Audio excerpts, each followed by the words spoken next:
Hello everybody.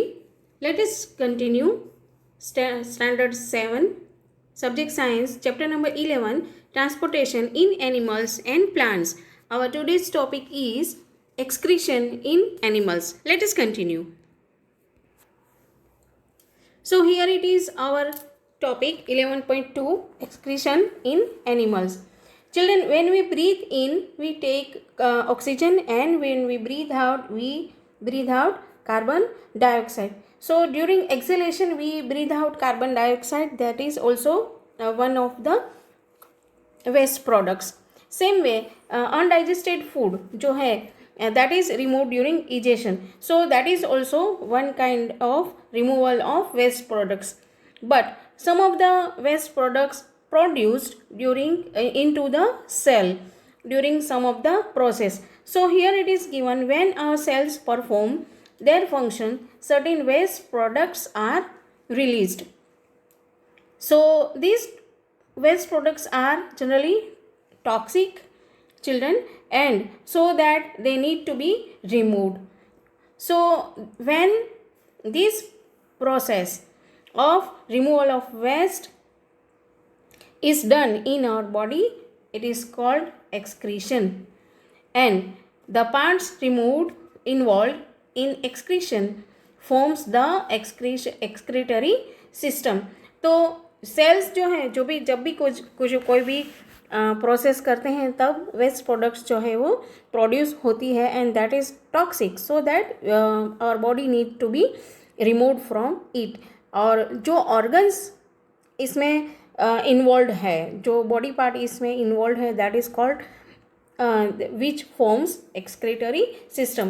So here let us see human में excretory system जो है वो कैसे क्या है और कैसे वो काम करती है. So excretory system in humans, let us learn about this. Okay, the waste which is present in the blood has to be removed from our body. तो सेल्स में जब भी कोई प्रोसेस होती है तब वेस्ट प्रोडक्ट जो है वो प्रोड्यूस होती है, और ऑब्वियसली ये जो वेस्ट प्रोडक्ट है वो कहाँ पे आती है, बॉडी में जो प्रोड्यूस होती है वो ब्लड में जमा होती है. कहाँ पे होती है? ब्लड में. सो ब्लड में जो वेस्ट प्रोडक्ट है उसमें से निकालना ज़रूरी है. But how it is done? A mechanism to filter the blood is required. Okay, so a mechanism to filter the blood is required. This is done by the blood capillaries in the kidneys. When the blood reaches the two kidneys, it contains both useful and harmful substances. The useful substances are absorbed back into the blood. The wastes dissolved in the water are removed as urine. तो blood जब kidney तक पहुंचता है तो उसमें useful और harmful दोनों material होते हैं. ओके, लेकिन जब इसका फिल्ट्रेशन होता है तब जो यूज़फुल मटेरियल है वो फिर से ब्लड में एब्जॉर्ब हो जाता है, और जो हार्मफुल मटेरियल है वो एज यूरिन वो प्रोड्यूस होता है. The urine goes into the urinary bladder through tube like ureters. अब यहाँ पे आपको एक फिगर दिखाई है एक्सक्रीटरी सिस्टम की. आप प्रीवियस स्टैंडर्ड में भी शायद आपने पढ़ा होगा. सबसे पहले लेट अस सी, जो ब्लड है वो किडनी में आता है यहाँ पे. ओके, यहाँ पे आप देख सकते हो वेन एंड आर्टरीज दोनों इसमें इसके साथ जुड़ी है. सो किडनीज में छोटी छोटी कैपिलरीज जैसा स्ट्रक्चर है, सो दैट ब्लड जो है वो फिल्टर होता है और यूज़फुल जो मटेरियल है वो अगेन ब्लड में जमा होता है, और वेस्ट प्रोडक्ट है वो एज यूरिन बनता है. सो कैसे बनता है? किडनी में से जाएगा, यहाँ पे एक tube like structure is there, that is called ureter. So kidney में जो वेस्ट प्रोडक्ट प्रोड्यूस होती है वो थ्रू यूरेटर जमा होता है यूरिनरी ब्लैडर. ये है यूरिनरी ब्लैडर, यहाँ पे यूरिन जो है वो जमा होता है। And then after urinary bladder के बाद एक छोटी सी ट्यूब है दैट इज़ कॉल्ड यूरेथ्रा, ये है through which urine can reach up to urinary opening. The last portion is urinary opening. तो excretory system में जो जो पार्ट है that is kidney, ureter, urinary bladder and urethra. All these 4 parts forms excretory system. Okay, so tube like ureters, it is stored in the bladder and is passed through the urinary opening at the end of a muscular tube called urethra. The kidneys, ureters, bladder and urethra form the excretory system. So लेकिन कितना generally urine जो है produce होता है, almost 1 to 1.8 litre of urine जो है वो normal adult person जो है वो प्रोड्यूस करता है इन 24 आवर्स, मतलब एक दिन में। अब इसमें सब्सटेंसेस क्या क्या है? 95% of water, 2.5% of urea and 2.5% other waste product. वैसे ही जैसे यूरिन है वैसे ही स्वेट जो है it is also one kind of waste product. तो जब गर्मी होती है ना तब बहुत सारी हमें स्वेटिंग होता है, और स्वेटिंग जब होता है तो उसमें स्वेट है उसमें वाटर एंड सॉल्ट दोनों मिले होते हैं। तो ये आपने एक्सपीरियंस किया होगा कि जब बहुत गर्मी होती है तब कभी कभी आपके कपड़ों पे वाइट पैचेस जैसा आ जाता है। This is because of salt is included in sweat. So लेकिन स्वेटिंग होने का रीज़न क्या है? What is the function? Okay, तो जैसे नॉर्मल हम पानी पीते हैं ना अर्थन पॉट या मटका में, तो उसमें पानी ठंडा इसलिए रहता है कि उसमें से पानी जो है वो छोटे छोटे पोर्स में से बाहर निकल जाता है, एंड सो दैट वो पानी जो है ठंडा रहता है। तो ऐसा ही कुछ हमारे साथ भी है कि स्वेटिंग जो किससे होता है? जो स्किन के ऊपर छोटे पोर्स होते हैं वहाँ से। और जैसे ही स्वेटिंग होता है हमारे बॉडी का टेम्परेचर जो है वो डाउन होता है, तो it will in hot summer days it will maintain our body temperature because of so that sweating is useful और नीडेड। ओके, अब यहाँ पे एक आपको पॉइंट दिया है कि समटाइम्स अ पर्सन्स किडनी में stop working due to infection of injury. तो जब ऐसा होता है कि किडनी जो है ठीक से काम नहीं करती, तब क्या होता है कि जो वेस्ट प्रोडक्ट है वो रिमूव होती नहीं, and in that case artificial process करनी पड़ती है that is called dialysis. Artificial process मतलब एक डिवाइस की मदद से ब्लड को जो है फिल्टर किया जाता है और उसमें से वेस्ट प्रोडक्ट्स जो है वो रिमूव किया जाता है। तो स्पेशली जब किसी पर्सन को किडनी की प्रॉब्लम है that time it is needed. Okay children, let us continue. Children, our next topic is 11.3 transport of substances in plants.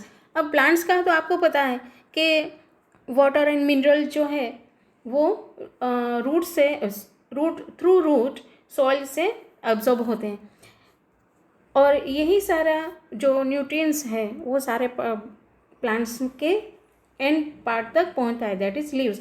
वैसे ही लीव्स जो हैं वो फूड प्रिपेयर करते हैं। ओके, और ये जो फूड है वो प्लांट्स के अदर पार्ट्स तक पहुंचता है।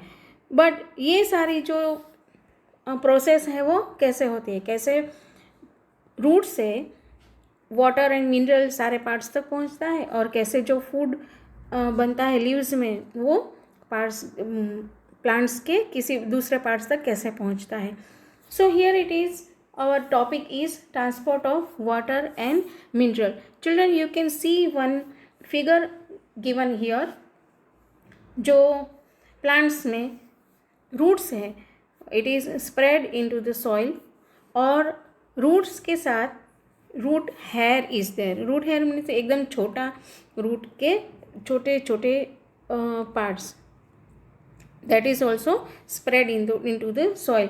और रूट हेयर का क्या काम है कि ये जो सॉइल के बीच में जो गैप होता है ना, सॉइल पार्टिकल्स के बीच में जो गैप होता है वहाँ पे वाटर जो है उसे एब्जॉर्ब कर सकते हैं.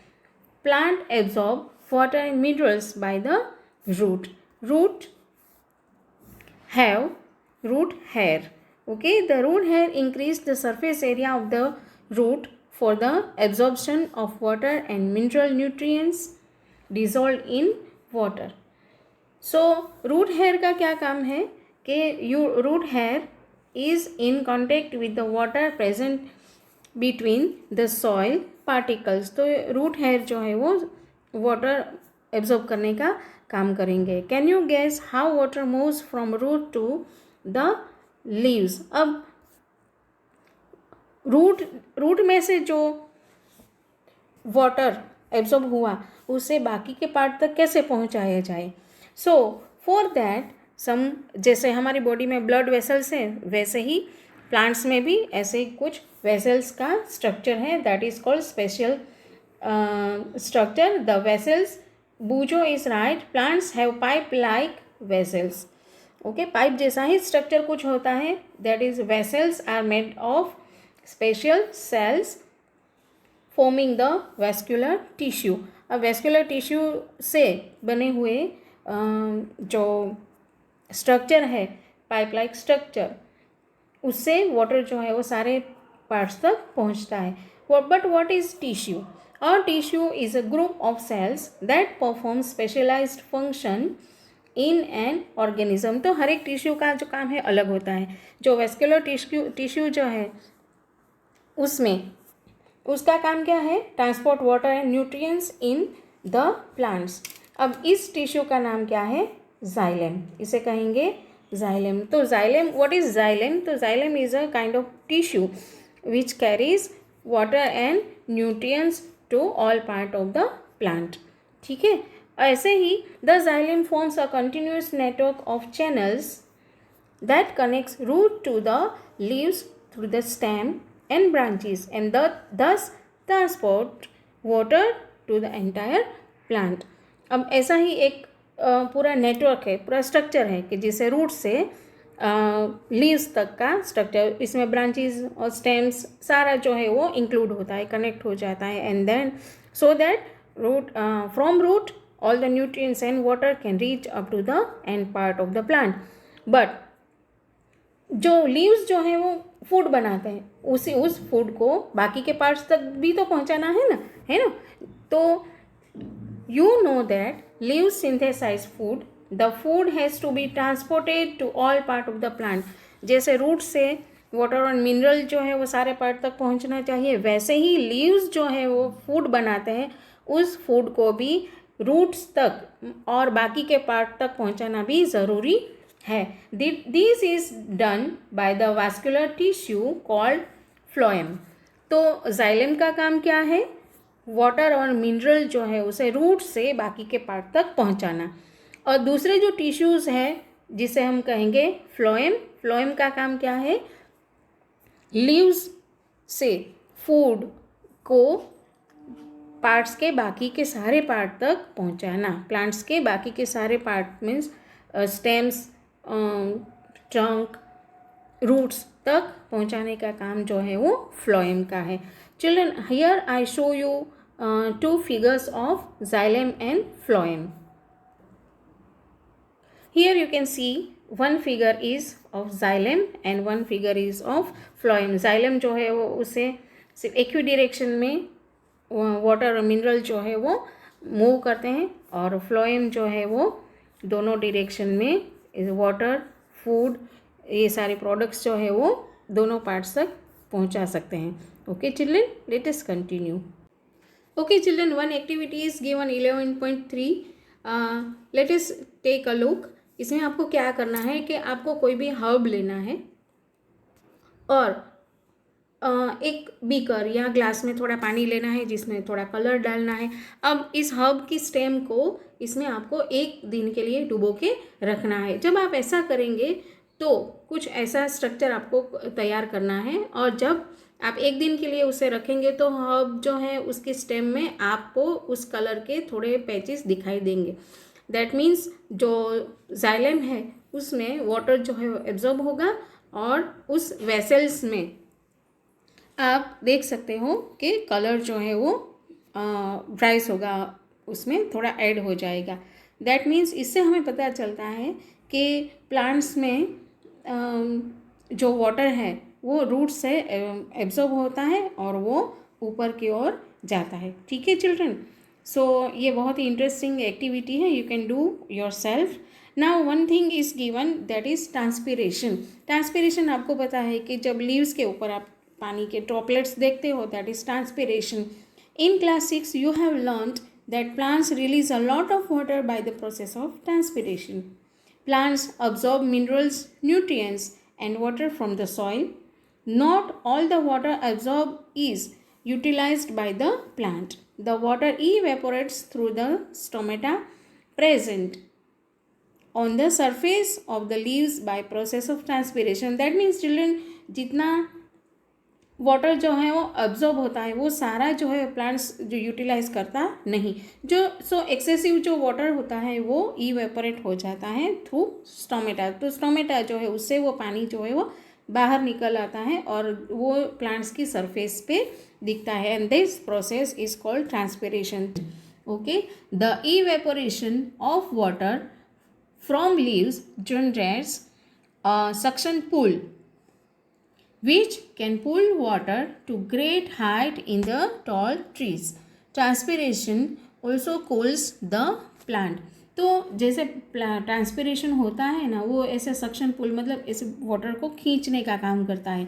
The same that you produce when you सक वाटर थ्रू अ स्ट्रॉ। तो स्ट्रॉ से जैसे हम कुछ भी सक करें वाटर को, तो वाटर का फ्लो जो है वो ना वो कंटिन्यू रहता है। अगर आप आगे से थोड़ी मुड़ी हुई स्ट्रॉ में एक बार ही सक कर लो तो बाकी का फ्लो जो है वो कंटिन्यू रहता है। कुछ ऐसा ही यहाँ पे है कि ट्रांसपिरेशन से जो वाटर जो है वो लीव्स के ऊपर आता है, that will pull the water in the vessel. So इससे क्या होता है कि एक फ्लो होता है कि जिससे टॉल ट्रीज हैं वहाँ पे भी वाटर जो है वो पहुँच सकता है। So and also transpiration also cools the plant. जैसे हमें स्वेटिंग होता है, हम कूल डाउन होते हैं, वैसे ही ट्रांसपिरेशन से प्लांट्स जो है वो कूल डाउन होते हैं। So children, that's all for this lesson. Have a look to all the videos and make habit to read the lesson. Okay children, bye bye, take care of yourself. Thank you very much.